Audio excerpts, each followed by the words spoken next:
계시록 22장 지금 세 번째 말씀입니다. 네. 계시록 22장은 결론으로서 그 마지막 당부를 말하는데요. 전에 했던 말씀들을 대부분 다시 재당부하고 있는 겁니다. 아멘.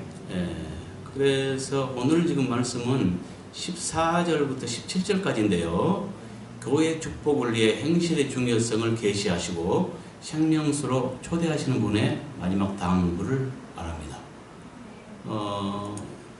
나중에 지금은 이제 뭐 감이 안 오겠지만 나중에 하나하나 풀어가면 이것이 맞다는 것을 깨닫게 될 겁니다. 네. 본문 한번 읽어봅시다.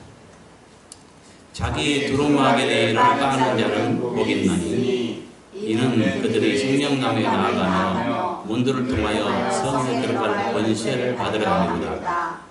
개들과 점수가들과 음행하는 자들과 살해하는 자들과 우상 숭배자들과 및 거짓말을 교환하며 지어내는 자마다 성 밖에 있으리라. 나 예수는 교회들을 위하여 내 사자를 보내어 이것들을 너희에게 증언하게 하였노라. 나는 다윗의 뿌리요 자손이니 곧 광명한 새벽별이라 하시더라. 성령과 신부가 말씀하시기를 오라 하시는도다. 듣는 자도 오라 할 것이요 목마른 자도 올 것이요 또 원하는 자는 값없이 생명수를 받으라 하시더라. 아멘. 정밀 분석을 통해서 설명드리겠습니다. 먼저 원어 비교를 해보면요, 이 자기는 복수입니다. 그래서 자기들의 이렇게 했고요. 또 소유격이군요. 그 다음에 두루마기를 여기도 복수입니다. 그래서 두루마기들을 이렇게 했고요.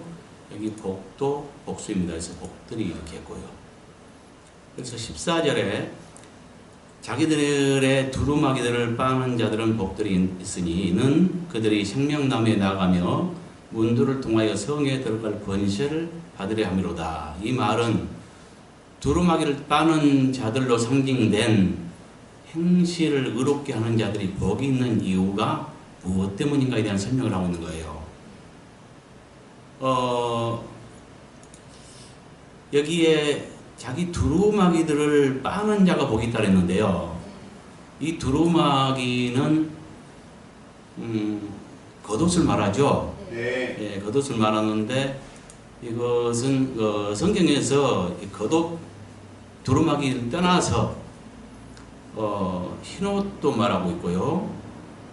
또 뭘 말합니까? 세마포를 말하기도 하죠. 네. 그 다음에 애복 입지 않은 자, 마태복음 22장에 혼인잔 주비에는 애복 입지 않은 자를 또 말하거든요. 여러 가지 옷을 말하는데 동일하게 옷은 뭘 말하냐면 그 사람의 수치를 가리는 도구입니다. 네. 그래서 이 옷이 상징하는 것은 뭘 말하냐면 수치를 가리는 도구로서 실제로 우리가 행실이 나쁘면은 심판대 앞에서 행실이 옳지 않은 자들은 다 수치를 당하게 되거든요. 그것을 상징하는 거예요. 그래서 우리 행실이 옳지 않은 자는 수치를 당하게 되는데 심판대 앞에서 이것을 갖다가 옷이 더럽다거나 옷을 입지 않고 발가벗다거나 이런 식으로 상징해서 표현하고 있는 겁니다. 아멘. 이해가죠? 네. 더 구체적으로 말하면 계시록 19장 7절, 8절을 보면요. 한번 찾아볼게요. 네. 우리가 즐거워하고 크게 기뻐하며 그에게 영광을 돌리시에 어린 양의 혼인기약이 이르렀고 그의 아내가 자신을 준비하였으므로 그에게 빛나고 깨끗한 세마포 옷을 입도록 하라고 하셨으니 이 세마포 옷은 성도들의 옳은 행실로도다. 이렇게 말하고 있어요. 아멘. 이 세마포는 뭡니까? 어린 양의 신부, 그러니까 예수님의 신부로 준비된 자들이 입은 옷을 말해요. 그런데 이 세마포가 뭐라 그랬어요? 이 상징을 해석해 주고 있어요. 세마포는 그 옷은 성도들의 옳은 행실을 말한대요. 아멘. 아까 이해를 하면 내가 그걸 설명했죠. 이 성도들의 옳고 그름의 그 행실을 갖다가 무엇으로 표현하고 있을까? 옷을 안 입어도 수치를 당하잖아요. 네. 또한 옷이 더러워도 수치를 당할 수도 있겠죠. 네. 예. 그리고 심판대 앞에서 행실이 옳지 않은 자는 수치를 당할 수 있겠죠. 일맥상통해요. 아멘. 그래서 우리가 심판대 앞에서 불의를 행한 자, 곧 그 행실이 옳지 않은 자들은 수치를 당할 것인데, 이것을 갖다가 옷을 더럽힌 자, 옷을 입지 않은 자, 이런 식으로 표현하고 있다는 거예요. 네. 그러면 수치를 당하지 않기 위해서는 어떻게 돼요? 옷을 두루마리를 깨끗이 빨아야 되겠죠. 네. 그와 같이 두루마리가 상징하는, 또 옷이 상징하는 행실을 옳게 해야 되겠죠. 네. 변화될 것을 말합니다. 아멘. 이해했죠? 네. 여기뿐만이 아니고요. 계시록 7장에도 이야기하죠.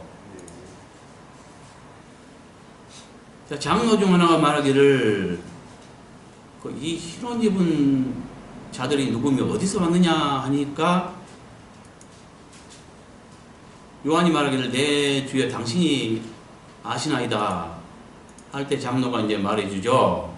네. 24장로 중에 한 사람입니다. 네. 그가 나에게 이르되 이는 큰 환란에서 나온 자들인데 어린 양의 피에 그 옷을 씻어 희게 하였느니라. 이것은 뭘 말하냐면 옷을 희게 하는 방법을 말합니다.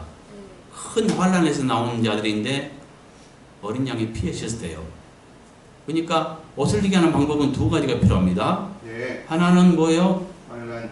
큰 환란. 이 환란이 왜 필요하냐면 사람들이 세상을 너무 사랑해요. 그래서 세상줄 끊기 위해서 큰 환란을 주십니다. 그래서 성도라면, 하나님의 아들이라면 반드시 징계를 당하게 돼 있어요. 아멘. 징계 없는 자는 사생자요 하나님의 아들이 아니라고 그랬습니다. 아멘. 근데 어떤 자들은 성도가 환란을 당하는 것은, 고통을 당하는 것은 하나님 뜻이 아니래요. 하나님 뜻을 모르는 자예요. 아멘. 그야말로 세상적인 자예요. 네. 하나님의 자녀라면 반드시 고난을 당하게 돼 있어요. 아멘. 불같은 고난을 통해서 그 고난 가운데에서 연단되고 이렇게 해서 강한 자로, 이기는 자로 나오는 거예요. 아멘. 또 한 가지가 필요하죠. 어린 양의 피가 마치 잿물과 같아서 빨래하는 그 세제와 같아서 우리의 더러운 행실을 깨끗게 합니다. 그러니까 회개함으로써 피로 씻어지는 거죠. 그렇죠? 네. 그 밑에 보면은 뭘 말하냐면, 그러니까 흰 옷 입은 이긴 자들이, 수많은 이긴 자들이 뭐요? 보상에 대해서 말하고 있어요. 보상. 그래서 다시 뭐 뜨거운 뭐 기운이나 이런 게 상하지도 않고 목마르지 않고 줄이지도 않고, 그러니까 보호와 또 누림, 예, 참여하는 것을 말하죠. 네. 그리고 또 하나를 찾아봐야 돼요. 계시록 3장 4, 5절을 보면요. 그러나 4대 그 옷을 더럽히지 아니한 자 몇 명이 있어 흰 옷을 입고 나와 함께 다니니, 흰 옷을 입고 나와 함께 다니니, 이 말은 뭔 말이냐면 동행하리니 이런 뜻이에요. 아멘. 주님과 함께 동행할 자, 흰 옷 입은 자, 행실이 옳은 자를 말합니다. 네. 그들은 왜 그러면 주님과 동행하냐? 합당한 자인 양보라. 합당하기 때문에 동행한다는 거예요. 그 다음에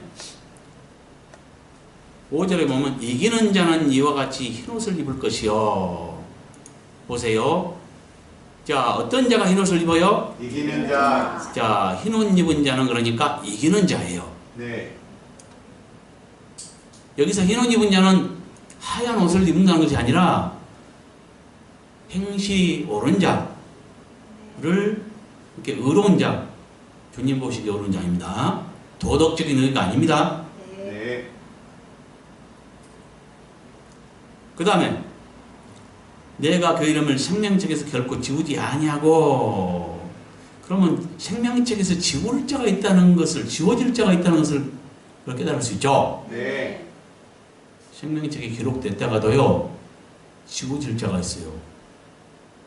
그러면 구원을 얻었다가도 떨어질 자가 있다는 말이 돼요. 네. 그걸 깨달아야 합니다. 아멘. 성도라고 불리운 자라도 끝까지 잘하지 않으면 구원에서 떨어질 자가 있다는 걸 깨달아야 돼요. 아멘. 그 다음에 그 이름을 내 아버지 앞과 그의 천사들 앞에서 시인하리라, 이 말은 인정하리라 이 말과 똑같아요. 네. 그럼 보세요. 흰옷 입은 자는 어떤 자예요?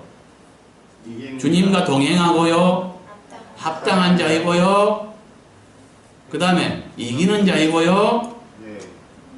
생명책에 지워지지 않고 기록된 자이고요, 아버지 앞에 인정된 받은 자예요. 네. 이걸 알 수 있잖아요. 아멘. 그래서 이 두루마기를 빠는 자들이 복이 달아있죠. 네. 근데 그 복이 있는 이유가 뭐 때문이냐? 이들이 생명나무에 나가며 문들을 통하여 성에 들어갈 권세를 받으리라. 그렇다는 거예요. 이 생명나무 어디에 있어요? 하나님 나라 구조가 어떻게 됐습니까? 하늘 그 땅 그의 자, 크게 셋으로 나눌 수 있습니다. 네. 계시록 21장 1절부터 2절을 보면요, 딱 요한이 보았을 때 새하늘이 펼쳐져 있고 그 다음에 새 땅이 펼쳐져 있는 거 봤어요. 네. 그러니까 크게 뭐요? 새하늘이 있고 새 땅이 있단 말이죠. 네. 거기에 또 하나님께로부터 하늘에서 새 예루살렘 성이 신부처럼 곱게 단장해서 쫙 밑으로 내려왔어요. 새 땅으로 내려온 걸 말합니다. 네. 그러면 3단계로 구성되어 있는 걸 알 수 있죠. 새 하늘이 있고 새 땅이 있고, 새 땅의 중심 부위에 새 예루살렘 성, 신부의 도성이, 그 보석 성전이 내려와 있어요. 그 보석성 안에 하나님의 보좌가 있고요. 성 안으로 들어가기 위해서는 문들을 통해서, 12문이 있죠? 네. 문들을 통해서 성 안으로 들어갈 수 있어요. 네. 근데 아무나 들어갈 수 없죠? 네. 속된 것이나 악한 것이나 거짓말을 지어낸 자마다 성 밖에 있으라 했어요. 성 안에 그런 자는 들어가지 못해요.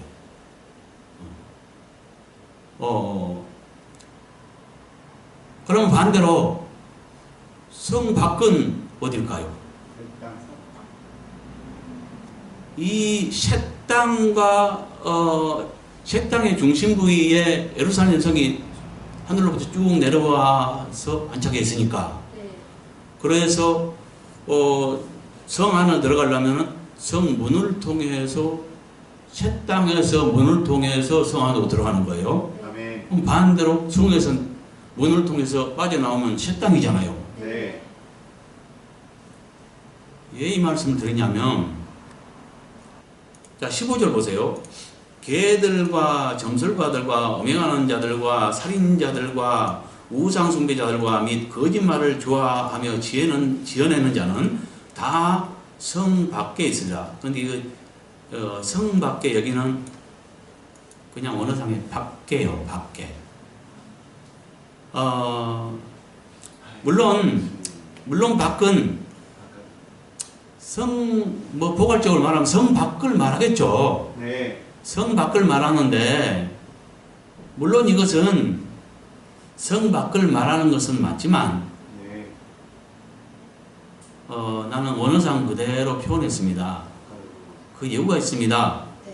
지금 아까 계시록 21장 1, 2절을 통해서 내가 하나님 나라의 구조를 말했죠. 3단계로 구성되어 있는데 하나님 나라가 새하늘, 새 땅, 예루살렘 성이 있는데 예루살렘 성에서 그 문들을 통해서 나가면 새 땅이에요. 새 하늘에도 이긴 자들이 거하고요. 새하늘에서는 어떤 자들이 거하냐면요, 이긴 자는 이긴 자 대 비순교 이긴 자들이 거합니다. 네. 그 순교자들은 땅의 왕들이 되고요, 네. 성 안에 들어갈 권세를 가져요. 네. 그 계시록 21장에 기록되어 있죠. 네. 땅의 왕들이 성 안에 들어갈 권세를 그 자기 영광을 가지고 성 안에 들어간다고 이야기하고 있거든요. 아멘. 그러니까 성 안을 누릴 자가 있고요, 그렇지 않을 자가 있어요. 이렇게 성 안을 차지하고 그 성 안에 영광을 누릴 자가 있는데, 그건 신부의 도성이거든요. 그래서 14만 4천에 흠없게 된 최고의 복을 받은, 그야말로 만물, 천열매, 다른 말로 장자권 가진 자들의 그 신부들이 제일 거룩게 된 자로서 주님 앞에 제일 가까이 나가는 것이고요. 아멘. 그 두 번째 영광을 얻은 순교자들까지도 성을 차지한다고 볼 수 있어요. 그 다음에 비순교 이긴 자들은 물론 성을 누릴 수는 있겠지만 그들이 주거 지역은 하늘입니다. 하늘, 새하늘. 천사처럼 부활체로서 날 수 있고요, 새하늘을 차지하고요. 그 다음에 새 땅은 뭐냐면 천년왕국 끝에 이긴 자들이 한 무리가 있죠. 네. 천년왕국 끝에 복과 마귀의 전쟁에서 사단을 천년 동안 받아놨다가 딱 풀어놨을 때 사단이 그 땅 백성들을 미워하잖아요. 천년왕국 끝에 백성들, 그들은 주님이 천년 동안 통치하는 동안에 뭡니까? 사단을 무적인 아담으로기 때문에 사단 없는 세상에서 천년 동안 살았어요. 미혹 오는 곳에서. 그러나 천년 끝에는 반드시 시험을 해보죠. 네. 옥석을 가려보죠. 그래서 그 사단을 풀어서 도구로, 그 시험 도구로 삼을 때, 그래서 천년 동안 갇혀있던 사단을 꺼내놓을 때, 사단이 그 땅 백성들을 시험하고 욕심을 버리지 못하고 미혹된 자들은 전쟁에 참여하고, 그들은 하늘에서 불이 내려와서 소멸해버리고, 네. 나머지 미혹되지 않는 자들이, 근데 그들은 부활된단 말이 없습니다. 네. 그러니까 육신을 가지고 새 땅을 차지한다고 봐야 됩니다. 아멘. 그 근거들도 있고요. 네. 망국을 생명나무 잎사귀들은 망국을 치료하기 위하여 치료제로 쓰인다고 말하고 있어요. 아멘. 이런 것들은 육신이 없는 그야말로 부활체만 존재한다면 치료제가 쓸데가 없거든요. 그런 거 증거가 되겠죠? 네. 그래서 자, 3단계로 구성되어 있는데 하나님 나라가 네. 네. 무조건 성 밖에 있으려면 성 밖은 뭡니까? 성문을 통해서 딱 빠져나오면 새 땅인 거예요. 네. 근데 새 땅에 개들과 점술가들과 음행자들과 살인자들과 우상숭배자와 모두 거짓말을 좋아하며 지어낸 자가 성 밖에 있습니까? 아닙니다. 아멘. 성 밖에 있는 자들로 복받은 자들이고 천년왕국 끝에 이긴 자들이거든요. 아멘. 그래서 그들이 만국 백성을 이루고 살거든요. 네. 그들도 복받은 자입니다. 한 종류의. 아멘. 이들은 새 땅도 차지하지 못합니다. 네.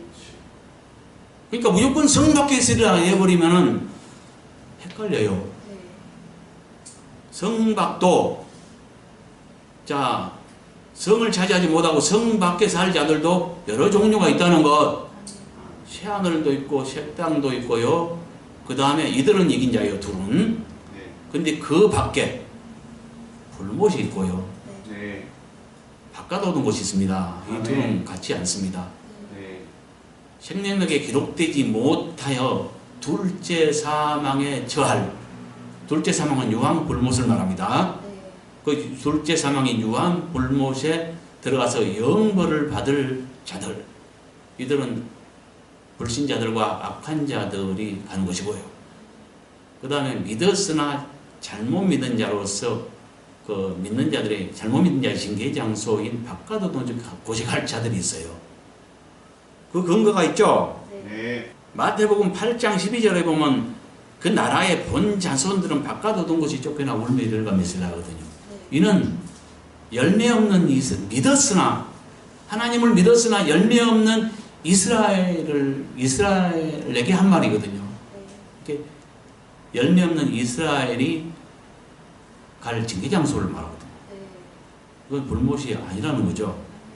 또 마태복음 22장 11절부터 14절에 보면 그 혼인잔치 비유가 있죠. 거기에서 애복 입지 않은 한 자가 있죠. 그를 갖다가 얘 애복을 입지 않았냐 하면서 결국 어떻게 바깥 얻은 곳에 쫓겨나 울며 이르가 미스라래요. 네. 이 애복 입지 않은 자. 근데 그 말 끝에 뭐라래요? 청함 받은 자는 많아 택함 받은 자는 적으니라 이렇게 말하거든요. 거기서 애복 입은 자는 그도 청함 받은 자예요. 아멘. 그러나 택함을 못 받은 거예요. 그래서 혼인잔치에는 들어가지 못해요. 혼인잔치는 천국을 말하거든요. 그러니까 믿는 자도 둘로 나눠지고요. 이기는 자가 혼인잔치 그 천국에 참여하는 것이고요. 아멘. 신앙의 패배자들은 천국에 참여하지 못하고 징계장소인 바깥 얻은 곳에 쫓겨나게 된다는 것. 아멘. 또 한 군데 말하죠. 마태복음 25장에 24절부터 30절에 보면은 한 달란트 받은 자가 바깥 얻은 곳에 쫓겨납니다. 이것은 달란트로 비유된 자기 재능을 잘못 사용하는 자를 말합니다. 아멘. 우리는 하나님의 영광을 위해서 지어진 자로서 아멘. 그리고 또 교회는 피로 값주고 사신 자로서 자신을 위해 살지 않고 하나님의 영광을 위해서 달란트를 사용할 수, 재능을 사용할 줄 알아야 돼요. 아멘. 근데 주인을 오해함으로써 그 뜻을 모르고 오해함으로써 묻어뒀다 그랬거든요. 꼭 그것은 뭐냐면 자기를 위해 사용을 했을지언정 하나님 나라를 위해서 하나님 뜻대로 사용을 못한 거예요. 주인을 뜻을 오해함으로. 그래서 재능을 잘못 사용한 자, 하나님 영광을 위해 사용하지 못한 자, 이들은 뭐 어떻게 돼요? 바깥 얻은 곳이 쫓겨나 울며 이르니 있으라. 여기도 지금 이렇게 종으로 비유되어 있잖아요. 주인과 종의 관계로 비유되어 있는데 여기도 믿는 자라고 봐야 됩니다. 아멘. 잘못 믿는 자죠. 네. 그래서 바깥 얻은 곳이란 잘못 믿는 자들이 가는 징계 장소를 말한다는 것. 그리고 유황 불못은 둘째 사망으로서 생명책 기록되지 않은 자, 곧 악한 자들이나 불신자들. 더 구체적으로 말하면요, 계시록 21장 8절에 보면요, 그러나 두려워하는 자들과 믿지 아니하는 자들과 흉악한 자들과 살인자들과 음행하는 자들과 점술가들과 우상 숭배자들과 거짓말하는 모든 자들은 불과 유황으로 타는 못에 던져지니 이것은 둘째 사망이라 이렇게 말하고 있어요. 아멘.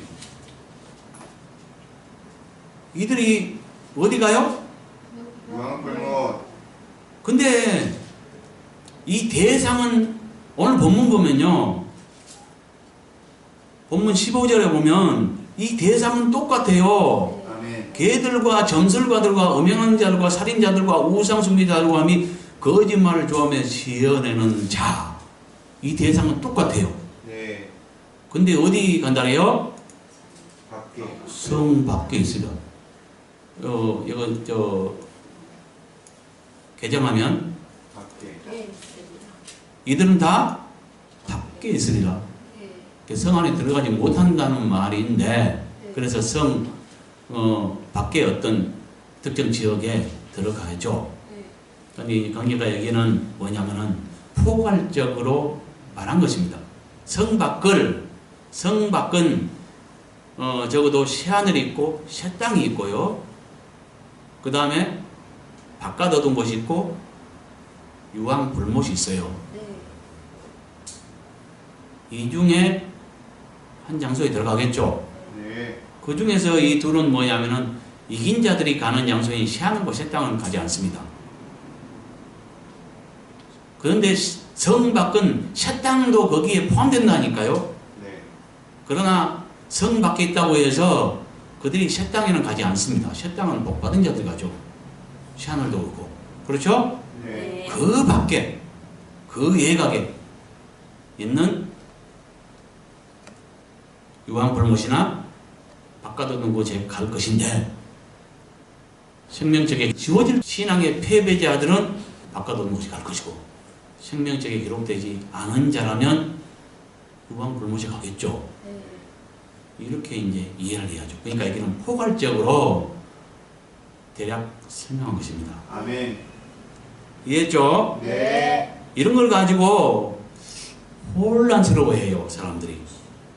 그러니까 계시록 21장 8절 말씀과 여기는 똑같은 동일한 사람들이 유황불못에 들어간다고 그랬고, 오늘 본문의 22장 15절 이 말씀에 보면은 성 밖에 있다고 그냥 그렇게 포괄적으로 이야기했고, 이러니까 이 대상이 성 밖에 가냐? 유황불못에 가냐? 좀 혼란스러울 수 있겠죠? 네. 이것을 갖다가 분명하게 지금 말씀드린 겁니다. 아멘. 성경은 이와 같이 군데군데 함정이 있습니다. 그래서 성경 전체적으로 수십 번을 아주 자세히, 요새는 이의가 없어서 잘 이잡듯이 하면 뭔 말인지 잘 모를 수 있는데요. 옛날에 우리 어렸을 때는 이의가 굉장히 많았어요. 그러니까 막 자꾸 막 가렵고 그러니까는 자꾸 이의를 잡잖아요. 네. 등잔불에서 이 잡듯이 낱낱이 세밀하게 보지 않으면 깨닫지 못해요.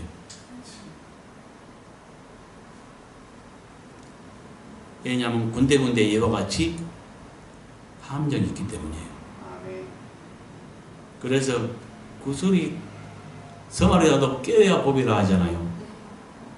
하나님의 교리를 갖다가 여기저기 66권의 각 성경에 서로 널려있는 이것들을 갖다가 잘 깨맞춰야 돼요. 아멘. 그래야 법이가 되지. 아멘. 16절, 나 예수는 교회들을 위하여 내 사자를 보내었고, 여기는 이제 과거 시제입니다. 이것들을 너에게 증언하게 하였노라. 이것은 예수님께서 자신의 사자를 보내어 예언의 말씀인 계시를 증언하게 하신 것이 누구의 무엇을 위함이었는가에 대한 설명을 하고 있죠. 네. 예, 무엇을 위해요? 누구의 뭐? 교회의. 교회 축복을 위함입니다. 네. 그렇죠? 네. 교회들을 위하여. 근데 교회들을 위하는데 뭐 저주를 위해서 하겠어요? 축복을 위지. 네.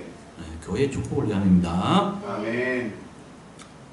그 다음에 나는 다윗의 뿌리요 자손이니 곧 광명한 새벽별이라 하시더라. 16절 후반부인데요. 이거는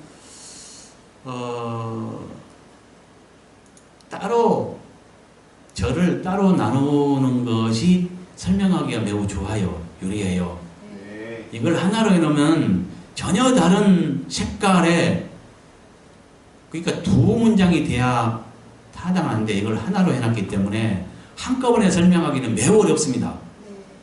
그렇겠죠? 네. 장절은 원래 안 나누었는데 우리의 편리를 위해서 사람이 나눈 것입니다. 스테파노스가 나눈 것이 지금 그 여파로 지금 그것을 채택해서 우리가 쓰고 있다고 알고 있는데요. 그러니까 뭐냐면 매우 설명하기 곤란하게 나눠진 것입니다. 두 문장이 하나가 되게 나눠버린 것입니다. 그러니까 이거는 다른 절이 돼야 옳다는 거죠. 아멘. 그래서 나는 다윗의 뿌리요 자손이니, 여기서 다윗의 뿌리란 건 뭘 말하냐? 뿌리란 것은 근본을 말하죠. 네. 다윗보다 먼저 계시니 아멘. 누굽니까? 예수 그리스도. 예수 그리스도를 말하는데요. 그냥 그리스도를 말해요. 자, 이걸 깨달으세요. 주님은 이름은 뭐예요? 예수 그리스도인데요. 그리스도는 육신이 되기 이전에 하나님 품속에 계실 때부터 그리스도입니다. 아멘. 하나님의 기름 부음 받은 자, 인친자 이런 뜻이거든요. 그러니까 마리아의 태를 통해서 사람의 모양으로 오시기 전부터 그분은 그리스도인 거예요. 아멘. 그런데 약속을 따라서 마리아의 태를 빌어서 다윗의 자손으로 오셨습니다. 이렇게 육신 있는 사람의 모양으로 오셨어요. 태어났어요. 이때 그 태어난 아기를 뭐라 그랬어요? 이름을 예수라 하라 이렇게 말했잖아요. 아멘. 육신으로 태어날 때부터 예수라는 이름을 갖게 되는 거예요. 아멘. 그러니까 오시기 전에는 뭐예요? 예수 그리스도 이라면 틀린 겁니다. 네. 그리스도인 거예요. 아멘. 태어났을 때 예수라는 이름을 더했죠. 아멘. 그렇다면 어떻게 돼요? 인성과 신성이 있는데요. 그리스도는 신성의 이름이고요. 아멘. 예수는 인성의 이름이에요. 아멘. 그래서 합해서 예수 그리스도 하면 신성과 인성을 겸비하신 분 말하는 거예요. 아멘. 이해했죠? 네. 그러니까 여기서는 다윗의 뿌리는 다윗의 근본으로서 다윗보다 먼저 계신 이 그리스도를 말하죠. 아멘. 그분은 태어나기 전부터 하나님의 아들이었고 하나님 품속에 계셨어요. 요한복음 1장에 보면 품속에 계셨는데 그 품속에 계신 아들을 또 한면으로는 진리의 영이었고 또 한면으로는 뭐요? 말씀이셨어요. 하나님의 말씀이셨는데 하나님과의 관계에 있어서는 하나님의 아들이었어요. 이분을 갖다가 보내셨죠. 그래서 보냄을 받고 오셨을 때 약속을 따라왔죠. 네. 다윗의 자손으로 왔어요. 아멘. 그래서 마태복음 1장입니까? 1장에 보면은 그 아브라함과 다윗의 자손 예수 그리스도의 계보라 하면서 아브라함부터 시작해서 그 계보를 쫙 했는데 아브라함과 다윗의 자손으로 예수 그리스도가 마리아를 통해서 오셨다는 것을 증명해주고 있죠. 아멘. 그러니까 다윗의 뿌리는 뭐예요? 네. 그리스도 신성. 그리스도이신 원래 오시기 전부터 하나님 품속에 계셨던 그리스도를 말하고요. 네. 자손 그러니까 육신을 가지고 태어나신 분이니까 뭘 말해요? 예수를 말하죠. 신성. 이해했죠? 네. 이 다윗의 자손은 이 위에 앞에서 그리스도를 다윗의 뿌리라고 비유했듯이 여기 다윗의 자손은 비유로 말한다면은 다윗의 가지 이렇게 말할 수 있어요. 다윗의 뿌리와 다윗의 가지 뭐이 달라요? 다윗의 뿌리는 근본이신 그리스도를 말하고 아멘. 다윗의 뿌리는 다윗의 가지는 육신을 따라오신 예수를 말한다는 거죠. 아멘. 그 다음에 또 설명하죠. 곧 광명한 새벽별이라 하시더라. 이 광명한 새벽별은 뭘 말하냐면 새벽별은 뭐예요? 날이 이렇게 밝아오면은 그 수많은 반짝이는 별들 중에 날이 밝아올수록 빛을 잃어가죠. 날이 밝을수록 빛을 잃어가요. 그리고 광명한 아주 큰 샛별들만 유난히 반짝여요. 그거 같은 걸 말합니다. 그래서 그 참 빛으로 오셨죠. 그분은 네. 요한복음 1장에 보면은 말씀이 육신을 입고 이 땅에 오셨는데 참 빛으로 오셨다고 했고요. 근데 어둠이 깨닫지 못했다고 했고요. 말씀 안에 생명이 있었는데 그 생명은 사람들의 빛이라 이렇게 설명을 하고 있어요. 예. 그래서 참빛 대신 예수 그리스도를 말합니다. 이것은 지금 뭐 하고 있는 거예요? 나는 하면서 소개를 했잖아요. 친히 한 소개죠. 교회를 위해 계시하신 예수님께서 자신을 친히 뭐라고 소개하셨는가에 대한 설명입니다. 그것은 곧 뭐라 그랬어요? 광명한 해석편. 자, 다 말하세요. 뭐라고 소개했어요? 다윗의 뿌리요 자손이니 곧 광명한 새벽이라. 그렇죠. 나는 다윗의 뿌리요 자손이니 곧 광명한 새벽별이라 하시더라. 이게 뭔 말인지 깨달았죠? 네. 17절에 성령과 신부가 말씀하시기를, 그러니까 누가 말했어요? 성령과 신부가 말씀하셨죠? 네. 그러니까 내용이 오라 하시는도다. 듣는 자도 오라 할 것이요 목마른 자도 올 것이요 또 원하는 자는 값없이 생명수를 받으라 하시더라. 이렇게 기록되어 있는데 이 중에서 오라 하시는도다, 여기는 현재 시제고요.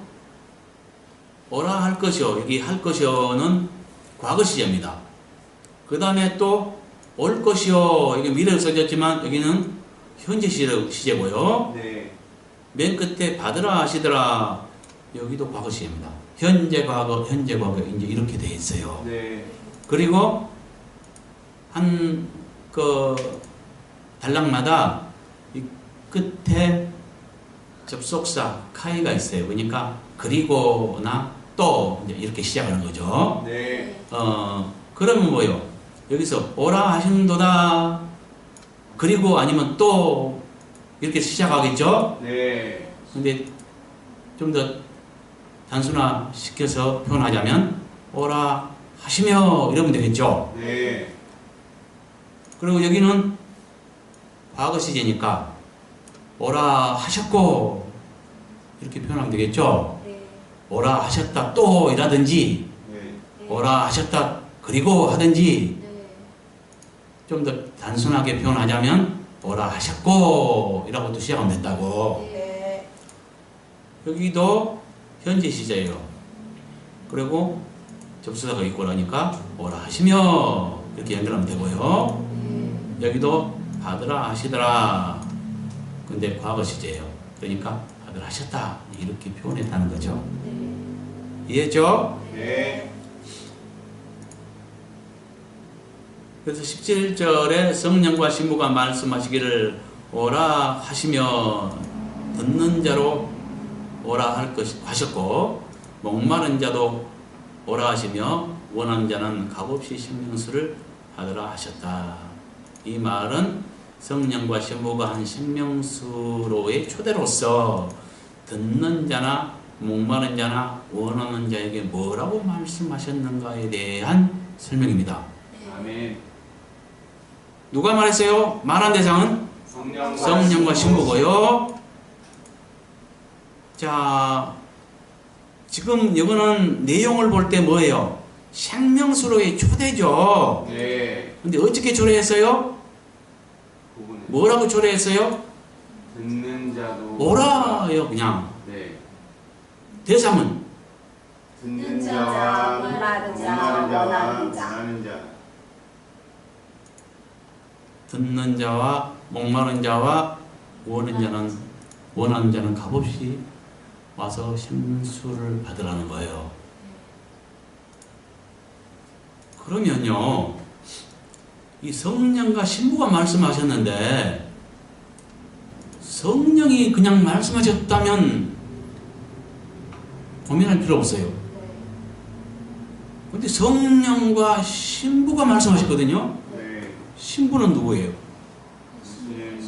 어린 양의 신부면 우리를 말하거든요. 네. 우리가 그러니까 성령과 연합 안에서 신부의 입술을 통해 말하겠네요. 네.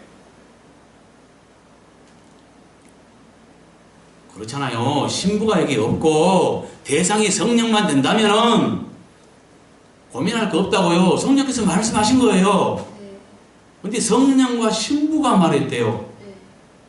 그러면 신부는 누구냐? 흠없게 된 천열매를 말합니다.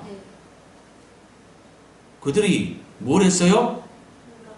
누구에게? 목마른 자. 목마른 자, 이게 듣는 자나 듣는 자도 오고 듣는 자나 목마른 자나 원하는 자는 값없이 와서 뭐예요? 생수를 받으라. 이렇게 생수로의 초대를 말해요. 아멘.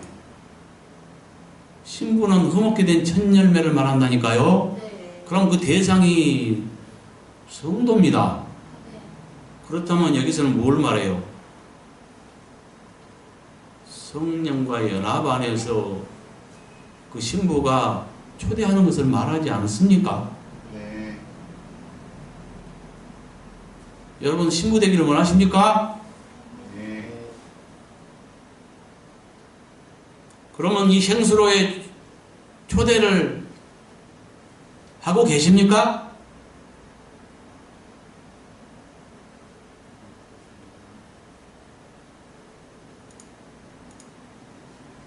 원하면 걸맞게 행동해야죠. 여러분은 복음을 전합니까? 주를 위해서 합니까?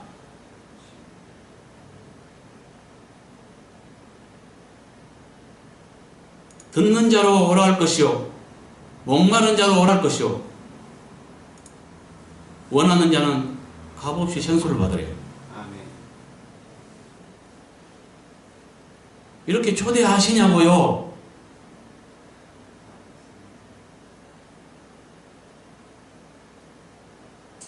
아니면 문제가 있네요.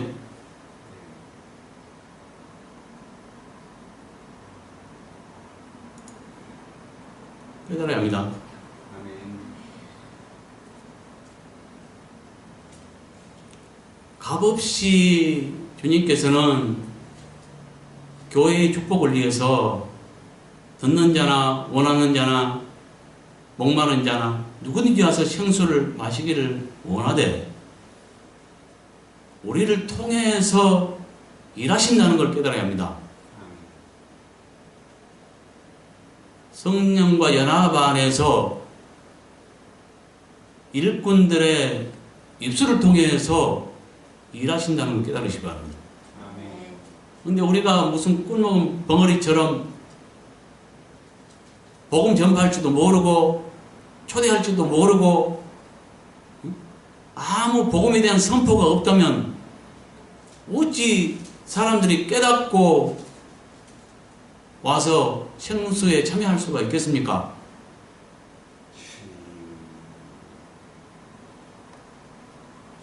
신부로 살기 원한다면 깨달으시기 바랍니다. 아멘. 그래서 17절의 이 말씀은 성령과 신부가 한 생명수로의 초대로서 듣는 자나 목마른 자나 원하는 자에게 뭐라고 말씀하시는가에 대해 설명. 그 답은 뭐예요? 오라 하시는도다. 듣는 자도 오라 할 것이요 목마른 자도 오라 할 것이요 원하는 자도 값없이 생수를 받으라 하시더라. 아멘. 그래서 14절부터 17절까지를 종합하면 본문은 교회 축복을 위해 행실의 중요성을 계시하시고 생수로 초대하시는 분의 마지막 당부를 말합니다. 아멘. 수고하셨습니다.